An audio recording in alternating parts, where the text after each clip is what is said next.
Hi hello welcome to my channel. ఇవాల్టి recipe వచ్చేసి onion pakodi. రెగ్యులర్గా చేసే ఆనియన్ పకోడీ కంటే ఇలా నేను చెప్పిన ఇంగ్రీడియంట్స్ మెజర్మెంట్స్తో చేస్తే ఆనియన్ పకోడీ బయట క్రంచీగా లోపల సాఫ్ట్గా పిల్లలు ఇష్టంగా తినేటట్లు ఉంటుంది. ముందుగా 4 పెద్ద సైజు ఉల్లిగడ్డల్ని తీసుకొని వాటిని పొడవుగా కట్ చేసి పక్కన పెట్టుకోవాలి. ఒక గిన్నెలో 2 కప్పుల బియ్యపిండి, 1 కప్పు శనగపిండి తీసుకోవాలి. శనగపిండి కంటే బియ్యపిండి ఎక్కువ కలిపినట్లయితే ఆనియన్స్లో బయట క్రంచీగా లోపల సాఫ్ట్గా వస్తాయి.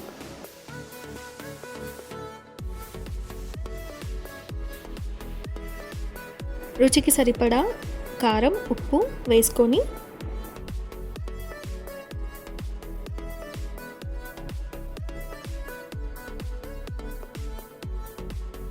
ఒక టేబుల్ స్పూన్ జీలకర్ర, 1 టేబుల్ స్పూన్ ధనియాల పౌడర్, గరం మసాలా, చిటికెడు పసుపు, సన్నగా తురుముకున్న అల్లం వేసుకొని బాగా కలుపుకోవాలి.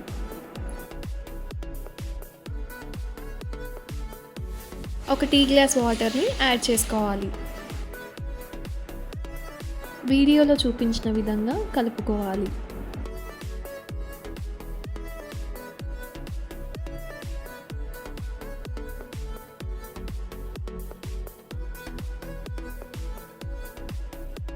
ముందుగా కట్ చేసుకున్న ఆనియన్స్ని పిండిలో వేసుకొని కలుపుకోవాలి. ఆనియన్లో వాటర్ కంటెంట్ ఉంటుంది కాబట్టి వాటర్తో పని లేకుండా ఇలా పిండితో కలుపుతున్నాము. వీలైనంత వరకు చేతితో పిండిని ఆనియన్స్ని బాగా కలిపితే ఆనియన్ ఫ్లేవర్ మొత్తం పిండికి వచ్చేస్తుంది. అప్పుడు పకోడీ చాలా టేస్టీగా ఉంటుంది.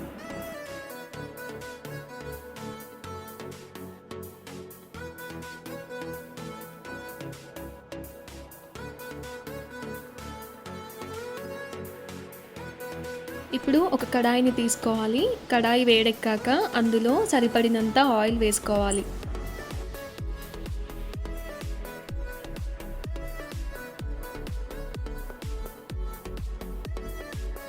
పకోడీలు వేసేటప్పుడు మంటని మీడియం ఫ్లేమ్లో పెట్టినట్లయితే పకోడీలు క్రంచీగా మాడిపోకుండా గోల్డెన్ కలర్లో వస్తాయి.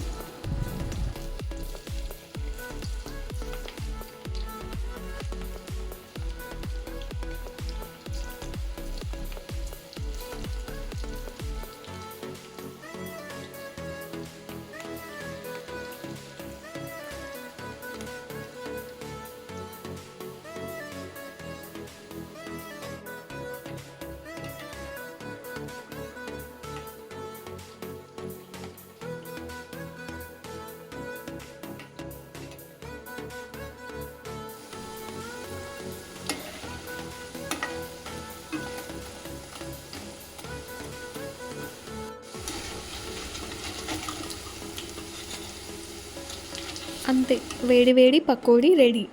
ఇలా నేను చెప్పిన కొలతలతో మీరు కనుక పకోడీ చేస్తే బయట క్రంచీగా లోపల సాఫ్ట్గా పిల్లలు ఇష్టంగా తినేటట్టు ఉంటుంది.